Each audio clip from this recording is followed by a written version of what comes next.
Fuck my life. What's up, everybody? It's the Hardy Construction. You're listening to the Hardy Construction, which can be found at the Hardy Construction with our hosts Alex, as well as Trust and Justice from the horrorharbor.tumblr.com. Anyway, today's film, as you can tell how excited I am, is Troll 2, directed by Drake Floyd, aka Claudio Fragasso. And Justice. Can you tell us what the storyline for this film is? Sure. The storyline is this little kid has lost his grandpa and sees him as a ghost. That's it. And what does IMDb say the film's about? It says a family vacationing in a small town discovers the entire town is inhabited by goblins in disguise as humans who plan to eat them. And not in the sexual way. Well, not maybe, in the sexual. Well, why? Maybe actually. Anyways, so this film has had the dubious honor of... Why would they go on vacation there in the first place? Because it's a house swap. Life is stressful. Why would you want to go to a town like that? You never wanted to live in somebody else's house, jerk off in their pillows, and then come back home? It's pretty... I mean, I don't have to live in their house. I'll break into their house when they're at work. I do that. This is like an experiment for the ABC show Wife Swap, but they just were doing it before. They could see how horribly wrong it could go.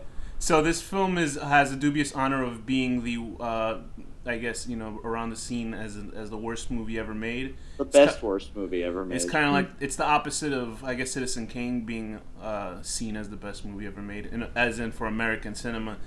And this film has been chugging along since 1990, right? The look of it, I thought it was like 1985. I was like, this movie looks pretty old.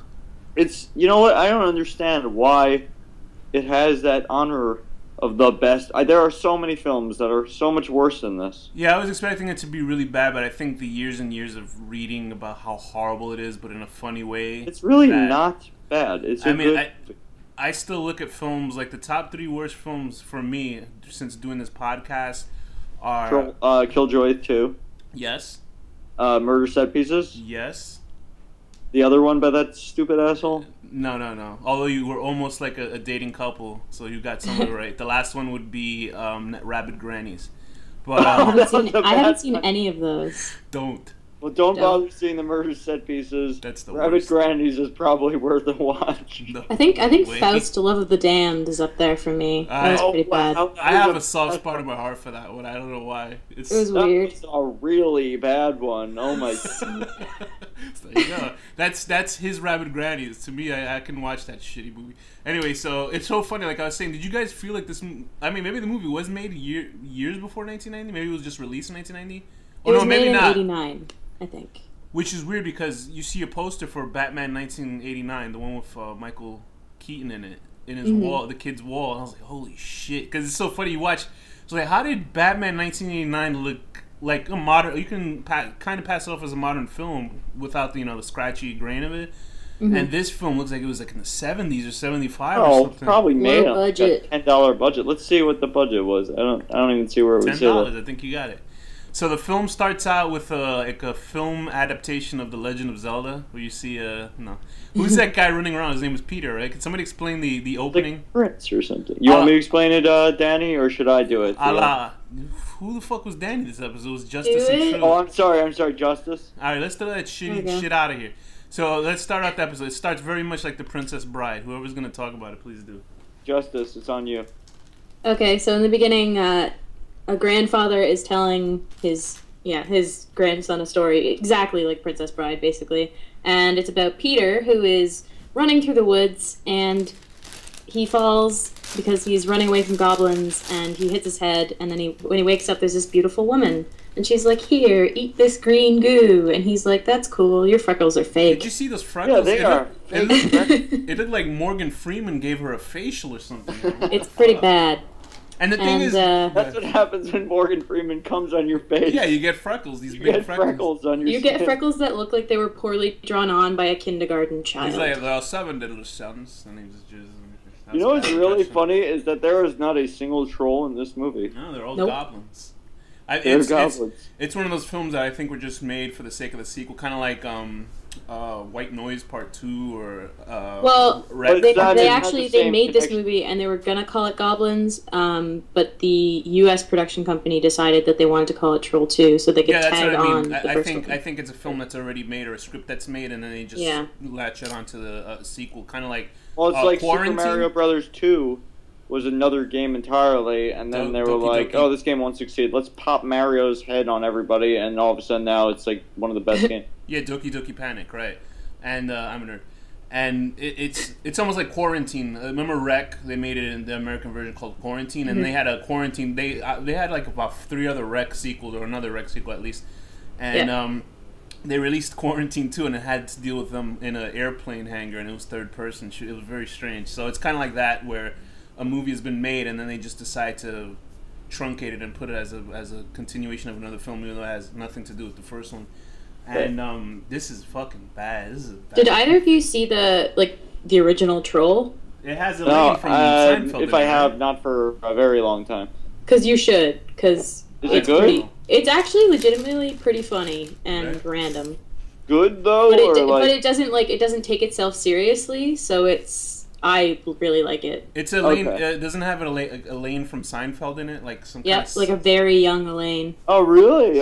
She's cute. How did she get hotter when she got older? I don't understand that. I don't know. It was all that Seinfeld love. Anyway, so this movie starts out with the grandfather and already has an M. Night Shyamalan twist in the first 5 minutes of the movie. Yeah. Oh my God, the girl with the really fake freckles is actually a goblin. Yeah. No, I'm talking about after that, when the when the grandfather finishes the story. It's like they should have just added like right after that. He was like, I was talking to my grandpa. Oh! And he just stops himself. Josh, your grandfather has been dead for 2 months. Oh, you were at the funeral. You forgot the best part. She goes, your grandfather, my father. Yes. And I was like, what the fuck? It's almost like this movie was made for people that just came off the boat to speak English, like to learn English. So they just gave them phonetic lines. By an Italian woman. Oof. Oh, really? Oof. Yeah, the Italian director and the Italian woman that's like his best friend or whatever. They wrote it together. Is Bagrasso's wife? Is she? I don't think so. But I think she's in any case, it's funny because I like this movie a lot. Theo, you said you like it. Alex doesn't like it. But we like it and dislike it for the exact reasons. Because of bad acting is why I like it. It's so terrible. And bad effects is why I love it.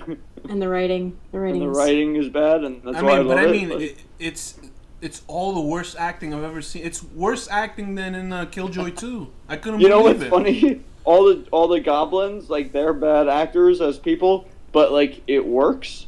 Because it seems creepy, like, oh, they're goblins, no wonder. No, it doesn't. Get out of here. This is all bad acting. No, it does, because it seems weird, like, oh, they're really Because they don't know how to be people.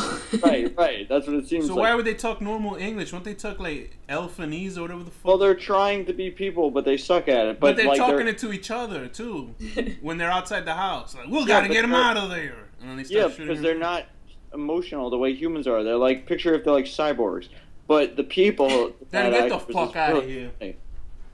They're emotional about vegetables. The worst one, though, to me.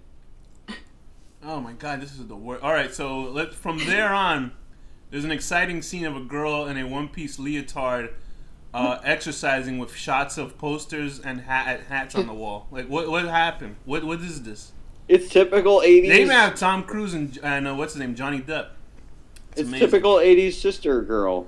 But she's horrible. Her acting is fucking horrible. Oh, she's no worse than the girl from The Gate or any of those. No, you take that back, man. This bitch is the worst actress of all time. She is not. A teenage actress? Yes. How dare you insult Alex from The Gate? Justice, is she the worst actor? Ever? How about worst teenage actress in the film? She's bad. Thank you. But The Gate, the girl from The Gate is not that bad. Yeah, thank you. All right, so let's talk about why it's typical like older hot sister of the 80s. But her acting was bad. So what was up with what do you think that very fey dad had a You know what he looks like? Do you guys watch Law and Order? The old lawyer in there. Sam. He looks like the prosecutor combined with Craig P. Nelson. Is there boom boom, and he just like. Seriously, picture the prosecutor like with that funny flippy hair he has and the big eyebrows, right? Law and Order. Yeah, with the big eyebrows, that guy. He's also in Serial Mom. He's the dad in Serial Mom. Yeah. This guy is very... Combined with Craig T. Nelson from Poltergeist and Coach. The father is very fey, isn't he? He's like very... He sounds like the mayor in New York City. He's just absurd. Michael Bloomberg. If you ever hear him, like, he talks like him. He's like, all right, guys, we're going to go down to this house. And you're like, what the fuck, man? It's really bad. And anyway. Accurate. So what's the storyline? They're not accepting food for the homeless people in the shelters. Well, we won't get into politics here, but it pissed me off. I like the part where the daughter, her boyfriend, she's having like an ultimatum with her stupid boyfriend who tries to scare her. Elliot. Like why does she? I mean, what the fuck does she care if he has friends? It's almost like he has sex with her and he has to have sex with her with all the guys in the room watching or something. Is that intrusive or something? I don't know if you guys know this, but when you want to have a girlfriend, you're not allowed to have friends. That's just how it goes. It's true. I know that's almost true, actually. once I had all my friends over, it was like 5 friends over here watching a film, and then my girlfriend was calling from the train. I booted them all out of my house. It was very fun. I've done a lot of sexual things in front of my friends. I bet. Oh, never mind. Anyway, so let's go into the father. The first time I ever ate out a girl, my friend was in the room with me. What? Yeah, it was really weird. And also the first time I ever got a blowjob, my friend was in the room with me. By a friend was in the room with you. You slipped right there. So let's get into the father's relationship with his family. How would you guys explain the father in this? Go Truth. Craig T. Nelson combined with the guy from Law and Order. Perfectly. Perfect combination. He's a dentist in real life, is how I describe him. Yeah, and he was actually, and he wanted to be a real actor. He was seriously trying to get into acting, but it seems like he failed. There's a documentary called Best Worst Movie Ever. Oh, I've seen it. Is it good?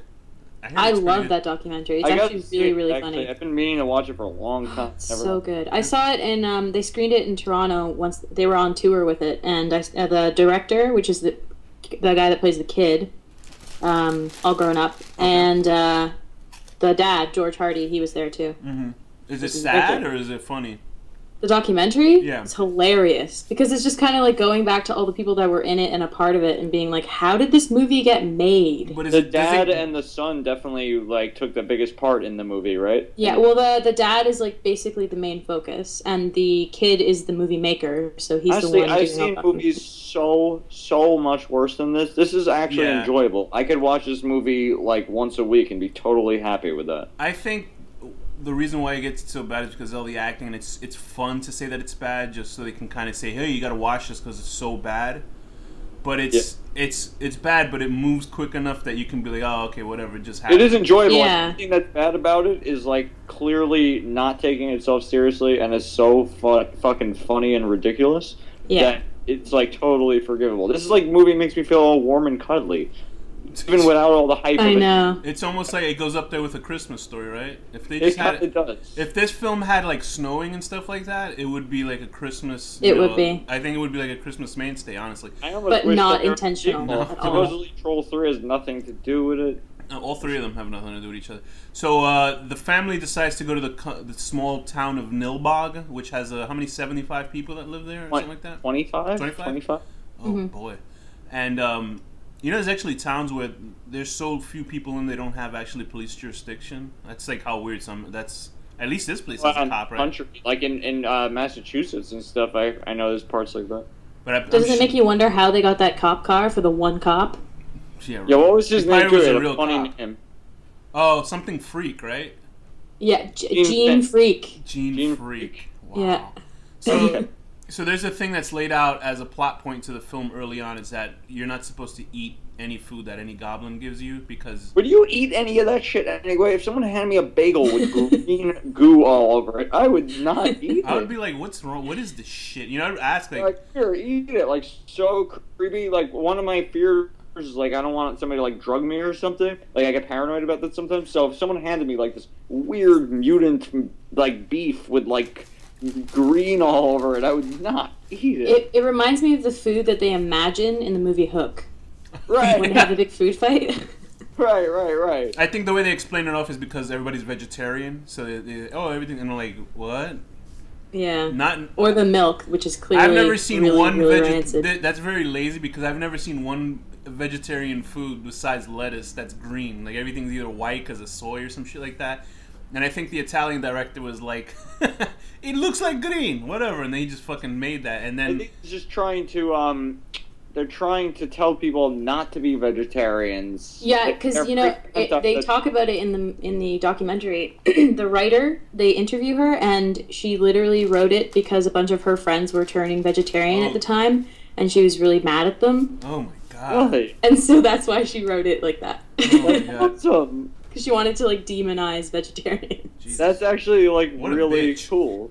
So here we go. The most interesting character in the film who has the greatest line of all time in any film of all time. Arthur? What the hell is his name? Yeah, Arthur or something, I think. Is this nerd guy who's it's four bros. Well, Arnold. Arnold. Yeah. Arnold. Darren Ewig. I just saw it as you saw it. There are four disposable bros in the film. One is the boyfriend of the main character. One of the main characters, excuse me, the girl. And there's what is his name again? Arthur. And then Arnold. that blonde guy that's jogging and gets a ride from Gene. Right. There's four of them. Drew and Brent. And he's outside. They're all looking for chicks in the middle of this place called Nilbog, and they're in an RV cooking up some meth with Walter White. And one of the guys, who is Arnold, goes outside and he's smoking. And he's probably already the most interesting character in the film just because he says that line. And he sees a girl running down in the woods. And he decides to run after her and stop her. Like, would you stop somebody who's running? Wouldn't you kind of... Yeah, he pins her down. It's like, if you were running and someone did that to you, imagine there was, like, nothing wrong and they just did that. But what the fuck? No, what if you're running and you stop them and then whoever's trying to kill them catches up to you? Like, wouldn't it defeat the purpose of somebody running? It's like you just aided in somebody getting killed. That too, but he didn't even know if there was anything wrong with her. I remember I was in Brooklyn once and I was walking down this very long street. It was an empty street and there's somebody threw a glass bottle at me from far away and it smashed right next to me. So I turned around and I saw this one guy like pop out of the side. So I took these two huge beer bottles out of I was carrying beer bottles. And I pulled them out of my pockets and I started clanging them together like I was going to smash them together like if this guy's going to try anything. And then 4 or 5 other guys started following behind them. And I was like, oh, okay. So then I did like a cool walk away. Like, you just turn around and you start walking slowly. And then as soon as I got behind a car, I started running. And I started running. And there was like this white lady that was in front of me just walking there. And I said, run, there's people running after me. She started going, oh my God! And she started running too. So it was both of us running for a couple blocks. And it was just like retarded. And I started slowing down, but she kept running to her apartment. It was very funny. That's retarded. That's my story. This has been story time with Alex. So what happens to the young lass who's running away? She's bleeding green. What's going on with that? She gets because she ate their mutant food. Would you ever eat any of that food? No. Okay. Yeah. Or drink any of that milk. But do you know that Biodome is considered one of the worst movies ever made? That's not fair. What the fuck is going on? I know it is considered that, but it's not really. I mean, Freddy got fingered too. I love that movie. I don't care. I love it too. Awesome. Birdemic makes this movie look like we gotta do that one day. The best movie in the world. We gotta do Birdemic one day. No, I don't even want to ever watch it again. Well, you made me watch this. I've never seen it. So what? It is the worst, technically the worst movie I've ever seen. So this girl is running away from the woods. She starts getting sick and I guess turning into this green slimer jizz and I don't know. And then there's like a witch, right? Who is this witch lady? She's so hot. Yes, when she's not a total even witch. With the bad teeth and the ratty hair, she's hot. But without it, oh my God, you need to get laid, bro. So let's Why don't you guys explain this witch character while I eat this sandwich? Wow. Use sandwich. Okay, you want to talk about her boobs and I'll talk about her ass, or vice versa? The witch. It doesn't even matter. Her name is Credence Leonore Gilgould. I can't even say it because it's the most messed up name you will ever hear. It's like 7 syllables. The goblin. And she is a secret goblin queen / witch. Now, why do you / sexy in that human form even when she's on her own? Do you think that she's trying to get back back with her roots. She's probably just like the whatever. What the fuck is a queen called from Snow White or something? One of those queens, you know, that she just has a coven of. Oh, okay. Whatever the shits are, her little minions, I guess. And now, if that woman wanted to have sex with me and make popcorn on me, I would totally let her. That guy got out all right. Even knowing that she is like so gross underneath the glamour, I would. You notice the one guy that stayed away from the whole film was all right. Like you figured he would have died like a horrible death. Well, I think technically he probably turns into vegetables because he ate the popcorn, right? I don't know, but there was. I don't know if those were special popcorns though, because they weren't green. See, it would have. You think she just went out and was like, "Yeah, I'm just gonna do this, dude"? Did they explain why that? Why maybe she is? Maybe she's just home. Nope. No explanations required. Yeah, in your homeland, did they have pop quiz popcorn when you were a kid? The colored popcorn. Did I just really hear a sound effect of popcorn, or am I just going nuts? Did somebody? I didn't make a sound effect. No. Oh fuck! I have a problem with my brain now. They used to have green popcorn and blue popcorn, all these colors. You just ate some toxic popcorn, bro. I don't know what the fuck you ate. Yeah, I think you were just sitting there with food dye. Like if it's not toffee popcorn, I don't know what the fuck. It might have been a suburb of New York thing. Maybe it didn't extend across the world all the way to the Bronx and Canada and all these places. So anyway, this goofy witch is able to transform. I don't know how did she even transform? Because she got her hand chopped off. Because she looks in the mirror and she draws out its powers, the almighty powers. She goes to the stone because remember her ancestors come from Stonehenge. So she gets power from them. So why isn't she British? I don't know. What a bitch is. Why did they cut off? You know, one of the trolls got their hands cut off. And then she had her hand chopped off. Trolls, Alex. They're goblins. There's no shit is. You know because she is a goblin. I think that was supposed to be her. Oh, I get it. I think she can control them and even the goblin was still around while she was there going crazy with her hand chopped off. No, don't try to apply sense to this movie. If we got a little deep with it, I think all of the goblins are extensions of herself. They're all like some aspect of her personality. They're all some aspect of her. Yes. What's up with chopped off that hand? So which goblins are her boobs? The two ugliest ones, probably. The ones with the crazy eyes. The ones that look like the ones that look like runny eggs. That's probably what her breasts look like. So the grandfather keeps popping by and warning the young, supple young boy. He's the worst actor in the movie, actually. The grandfather? Yeah. No. He's so creepy. It looks like at any second he's just. He's not the worst actor in the movie. He's probably the second best actor in the film. Yeah. Besides the guy who had popcorn sex. The kid, first of all, is definitely the best. Oh yeah, for sure. By like a long shot. And Are you fucking kidding me? This kid was horrendous. He's amazing. 5 for one thing. You guys you're full of shit. That's what we're saying. The kid was really good. He was good. The witch was good, in my opinion. Oh man. What? Are you serious, Alex? She was good. She's not good. Are you guys? What's wrong with you guys? She is so good. Are you kidding? She's not good. No, she's not. So hot. She's hot, sort of, in some parts. Dan, you can't have your fucking dick out while you're watching the movie because it's gonna destroy your idea of what the movie is. I'm coming chlorophyll after watching this. Just green all over the wall. You should get that looked at. Green tissues. So the grandfather keeps warning the little supple young boy that he cannot eat the food and he can't let his family eat the food. What about the preacher? He was a creep. Yeah, he had the cool contact lenses. They got that right at least. They had pretty cool contact lenses. When the witch turns really fucked up, shit contact lenses. She looks cool. I think there was some decent effects in this movie. Yeah, it wasn't that bad. I wasn't so offended by the the goblins' faces. They were bad, but I wasn't mad. They're fucking obviously stuffed outfits and the way they're ridiculous. Yeah, it was like it was trauma level special effects. But it's so like cute. It reminds me of Where the Wild Things Are. What? Yikes! What were the standout parts for you in this film that worked for you? Justice. The standout parts. Well, I mean, the corn popping scene is probably one of my favorite scenes of anything ever. Did she do that just to get laid? I think so. I think she just got young and went to get laid, right? She was like a really cheap Elvira or something. But like she spent all that energy trying to get beautiful, and then she did, and then she wasted it on popping corn. That's because he beat that pussy up. What do you think her goal? What? What was her goal? Was she trying to have some ass? That's all. She's like a guy.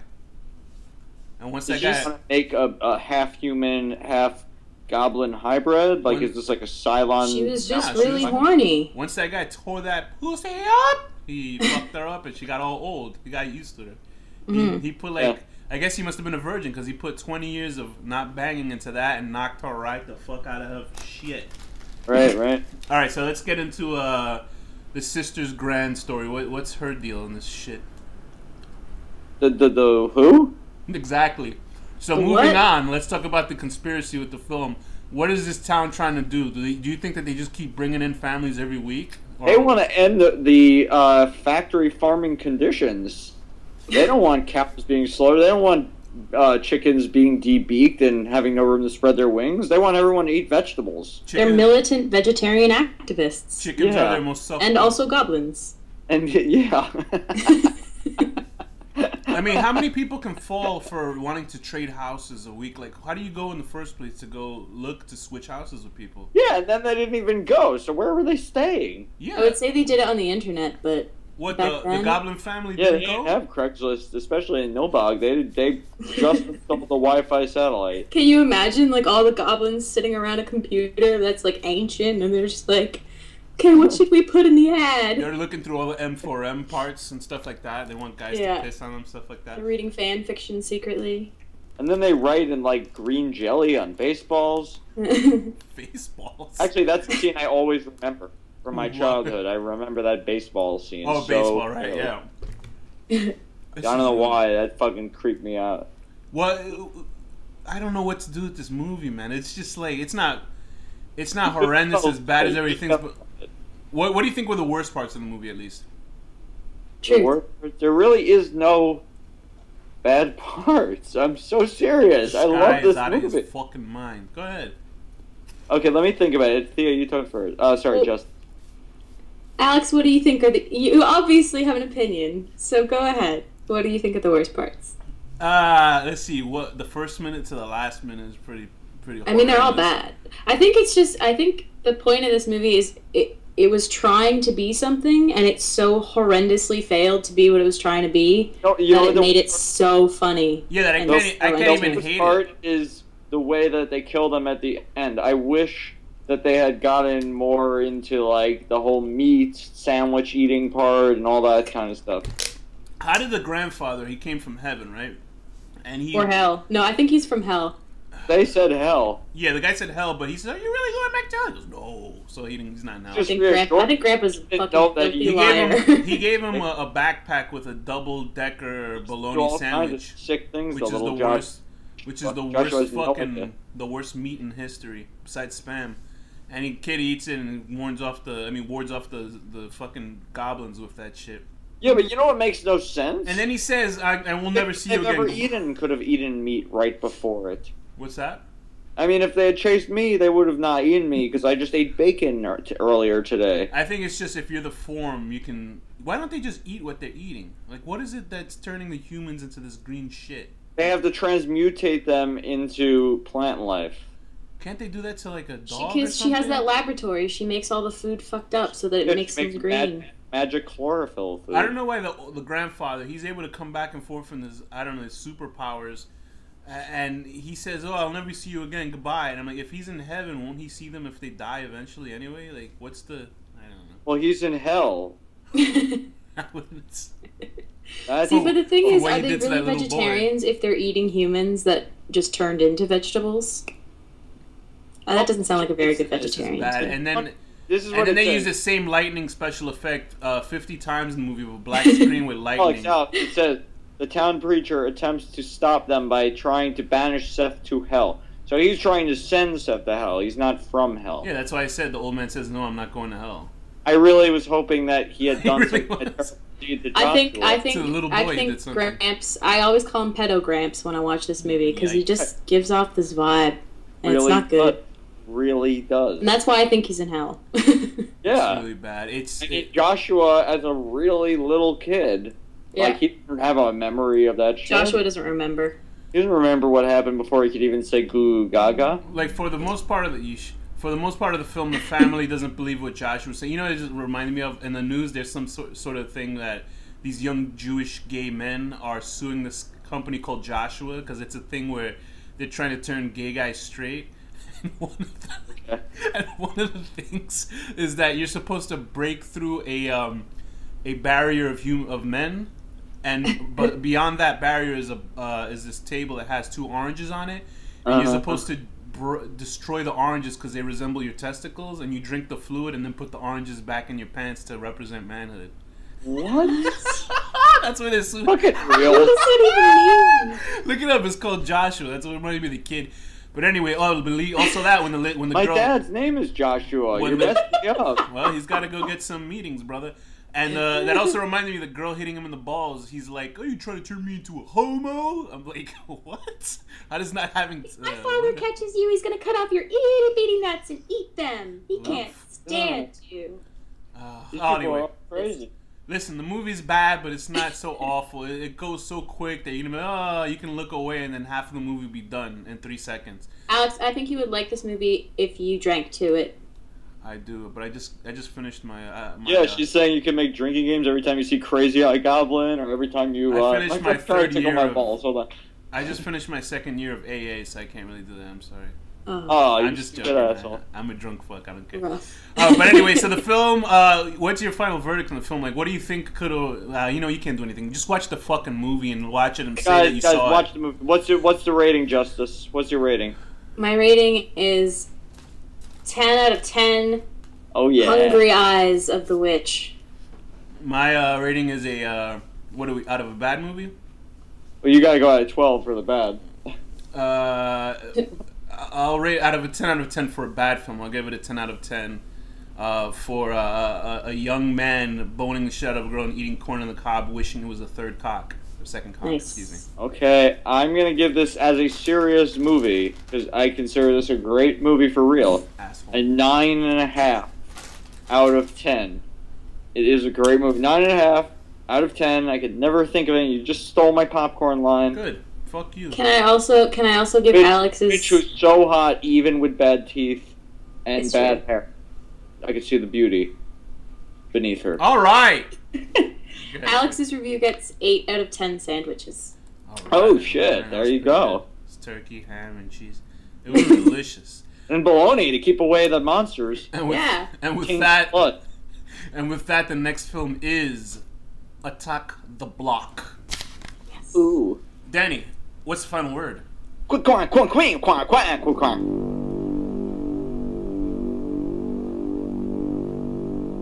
The horror deconstruction.